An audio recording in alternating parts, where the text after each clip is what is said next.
Well, hello everyone. It's another issue of Ru and Stu in the Shed. But if you're really observant, you might notice something because we don't seem to have a guest. What's going on, Ru?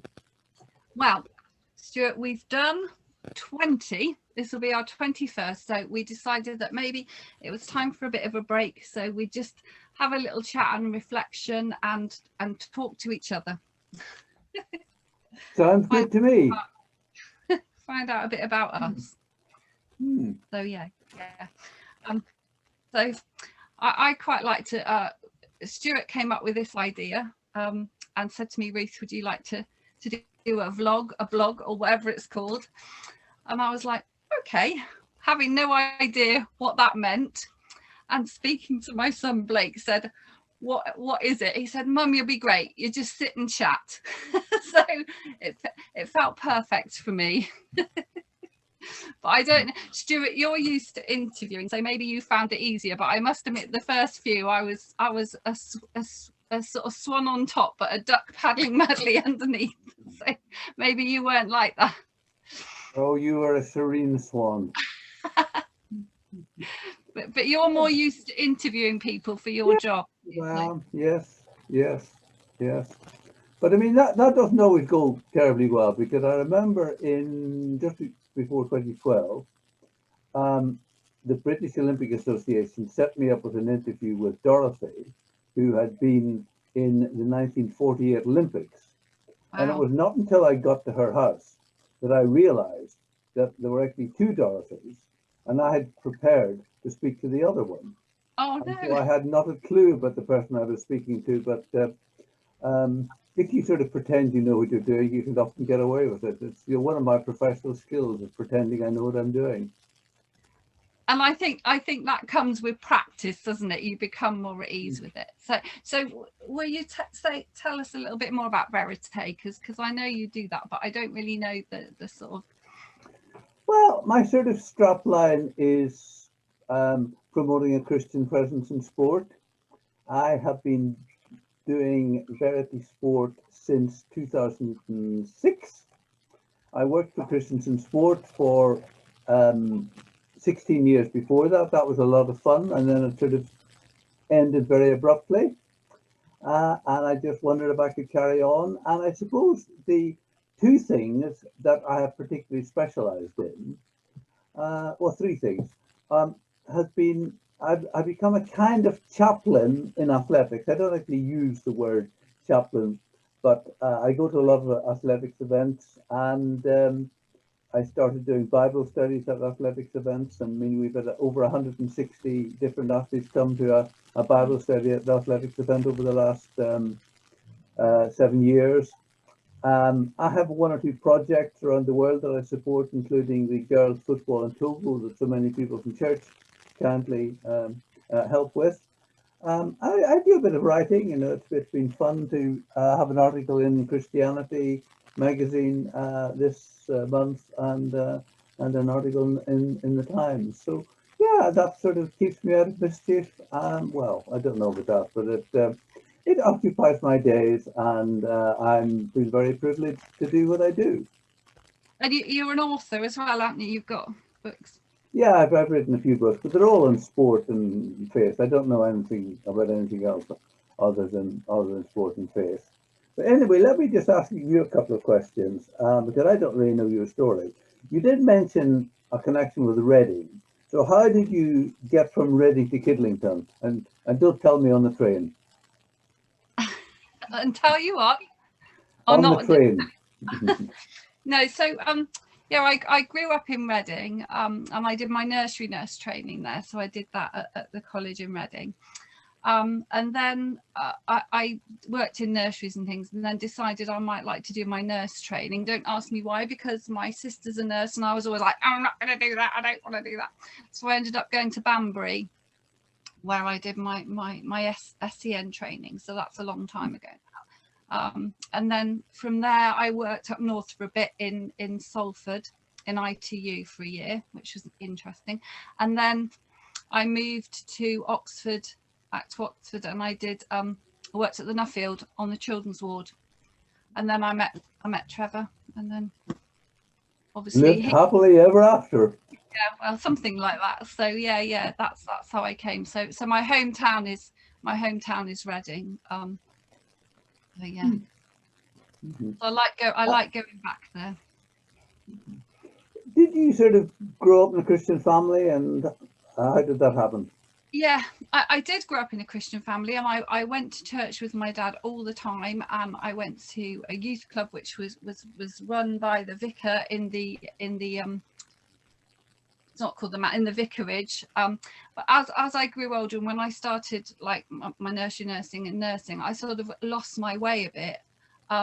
And it was really when I moved to Kidlington that I started to really explore my faith again. And then when my dad passed away, at his funeral, he had a chaplain who was from the Naval Association, because he was in the Navy in the war, who gave his eulogy and spoke about my dad's incredible faith, and that my dad had at one point thought he might like to train for the ministry, but he didn't, and I didn't know that about him. And when I heard that, it just like really spurred me on to really engage back with my faith. So then I joined beta groups at our church, and then house groups, and then my faith really took off. So yeah, but it was a revelation. And looking back, I know that he had a faith, but it was something that he didn't really talk about that much. I guess his life with the war got interrupted and things weren't as they should be. So yeah, that's what brought me back to my faith, really. And how long have you been at KBC? Ella was 2, so she's 21 now, so that's quite a lot of years, really. Quite a lot of years. Yeah. What about you? Well, it was actually when I got a job at Christians in Sport that we moved from London to Cumnor, and we tried a number of churches, and we went to KBC, and not one person spoke to us. And we came back the next week, and nobody spoke to us. And then, but we liked the church. And then a dear man who's no longer alive, Eric, spoke to us, and also Tim Croft, who was just visiting, spoke to us.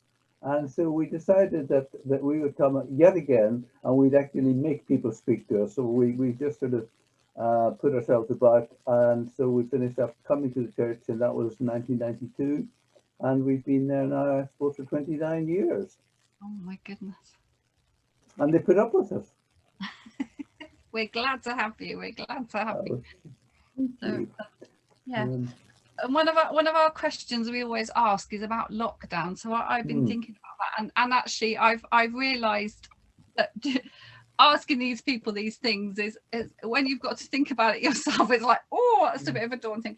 But I've thought of 2 people I'd share my lockdown with. Right. I don't know if you did, but I've chosen my dad for the very reason that I didn't talk to him enough about his faith, and also I didn't talk to him enough about his experience in the Navy, and I know that he was on the frigates that went with the bigger boats out to places, and I think he was in, I can't think what it's called now, where they went over to Russia and things like that, you know, with the on the convoys, and I never talked to him much about it, and now that I wish that I had, and also about his faith and exploring that a bit more with him. So and the other person I chose was Mike Pilaracci, which but I just think he tells such amazing stories, and he's so clever the way he tells things, and he makes it funny but really, really poignant and relevant. I think I'd really like to sit with him and hear all his stories, even though he does tend to repeat them, but I just think that he'd be a really interesting person to get, and he's always really jokey, but I know that there is another side to him as well, and I'd quite like to explore that, I think. Yeah, well, my 2 would be, I'm actually going to follow Amanda Higgins' suggestion and have the writer of the book of Hebrews, just so that I could actually find out why on earth it was necessary for it to be so complicated and difficult. And as Amanda would say, perhaps she could explain it to us. My other one would be Eric Little. many people would sort of know him from Chariots of Fire, but he was in a way one of the first Christians in sport, you might say, but is mainly remembered for the fact that he didn't run on Sunday. And I would be fascinated to know from him, the story of that, and in fact uh, whether that was as important to him as it's often brought out. In fact, in a different generation, he would be quite comfortable with running on Sunday, which these days you really have to if you're going to be a professional. So those are my two. Those are the people. But anyway, how was lockdown for you?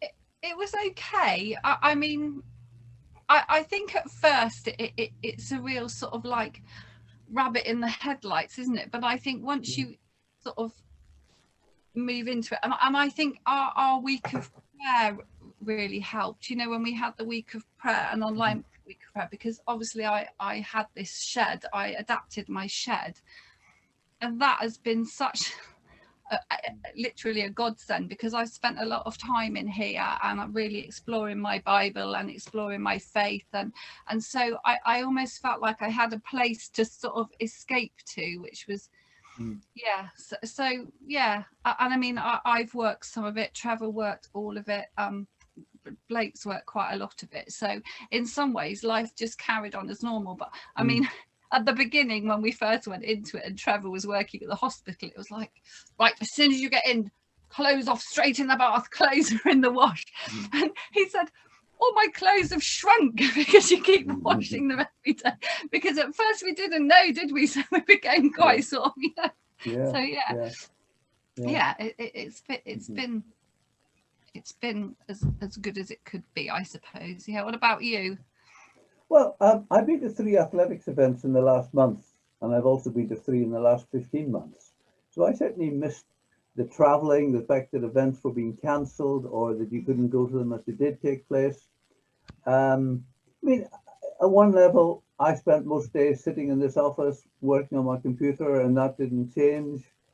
I was glad when golf and walking football opened up again, because I probably missed those.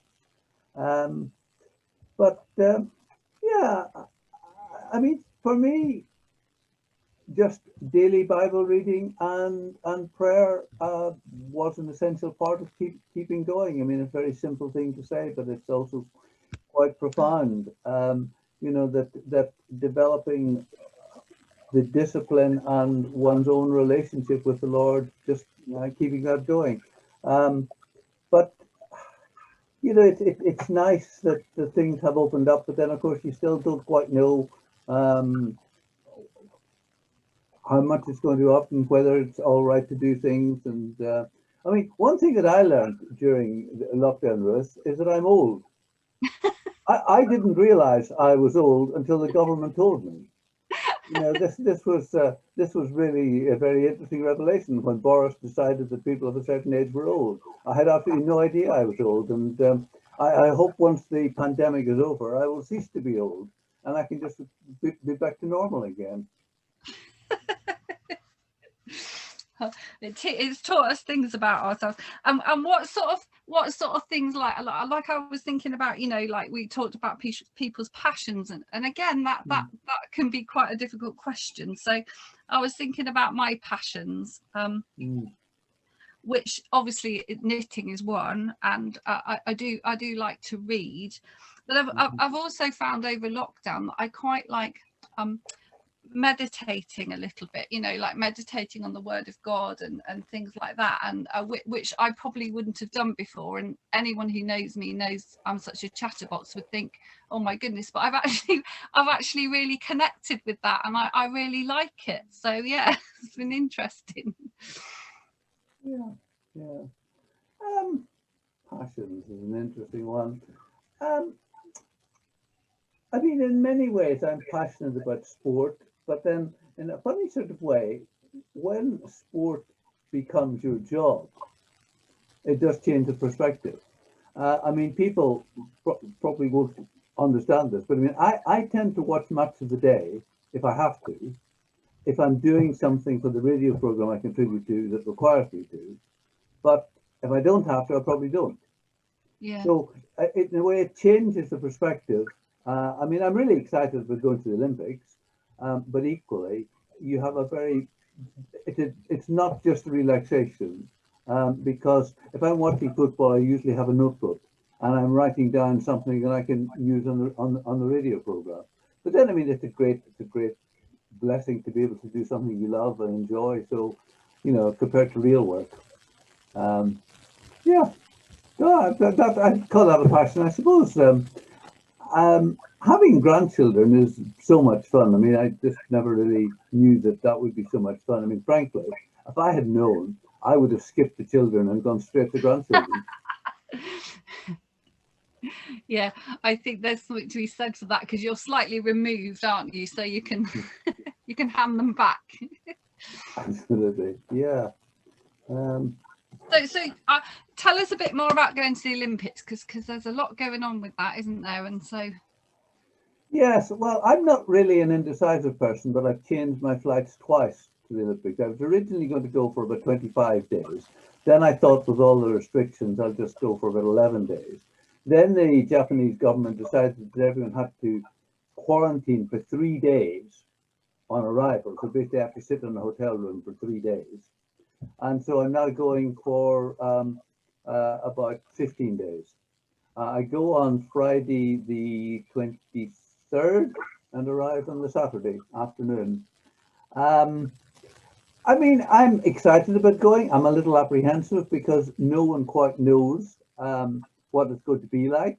I mean, to compare previous Olympics, where I could go to any sport anytime and watch, everything is ticketed this time, so that they can restrict the numbers in any place and do social distancing. So therefore, to some extent, I don't actually know how much access I will have to anything until I get there. The number of hoops you have to jump through to get there is also a bit concerning. Like, I have to download 3 apps and activate them.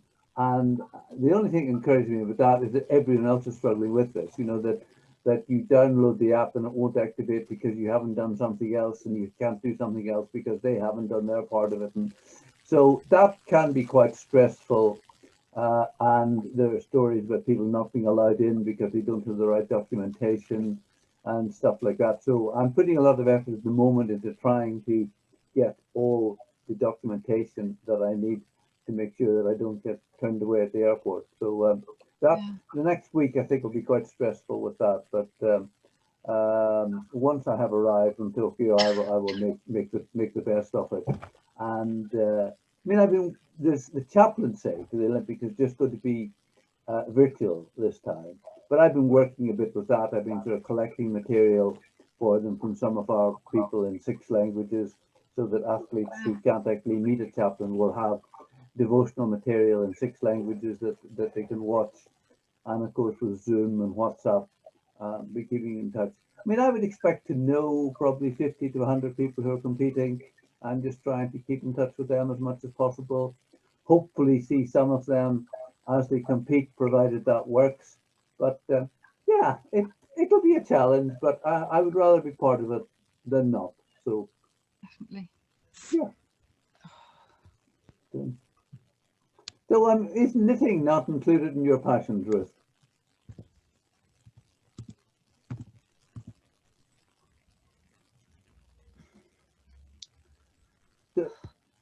Does knitting not count as a passion for you, because you always seem to be doing it? Yeah, yeah, it pretty is. I mean, it's seen me through a lot of things, Stuart. It's just like something that I do, and it's sort of like takes away tension, or just gives me something to focus on, you know. And it sort of started like that, but yeah. And I've made so many things for so many babies. I've started doing blankets, and I just knit blankets for anyone's having a baby. I'm knitting them a blanket, and it's actually a really lovely present to give, and actually to people as well, and knit them a blanket. It feels like a really nice thing to do. So Lovely. yeah, I really enjoy it, actually. I do. I do. So do you have a Bible verse? I suppose let me just look it up so that I get it right. There's one that I often sort of use when talking to athletes, and that is Romans uh, 12:1. Therefore, I urge you, brothers and sisters, in view of God's mercy, to offer your bodies as a living sacrifice, holy and pleasing to God, and that is your proper worship. And you know, the idea that worship isn't just singing, that it isn't just on Sunday morning, but it's a whole life experience, and that you could use your body to worship. And now that is something that sports people really resonate with, because you can't play sport unless you've got a body. And so the idea that we worship God uh, in our sport with our bodies is something that really energizes me. Yeah. So what about Yeah. you? Have you got a verse? You'd better have Yeah. one, since you've asked everyone else if they've got Yeah, one. exactly. Well, this is what I'm saying, doing it yourself. Mine's Psalm 46 verse 10, be still and know that I am God. Mhm. And that really helps me, because I do struggle sometimes with anxiety and things, and sometimes just to be still, and I think, like I said, over this time I've learned to be still in my shed and know that I'm God. So that one, and like somewhere it might be up here somewhere, I have got years ago a lady that I work with made me this tapestry which I've always kept. So it's be still and know that I'm God. So that stays up there. So yeah. Yes. Yes. So this is us, and this is our last one, unless they want series 2.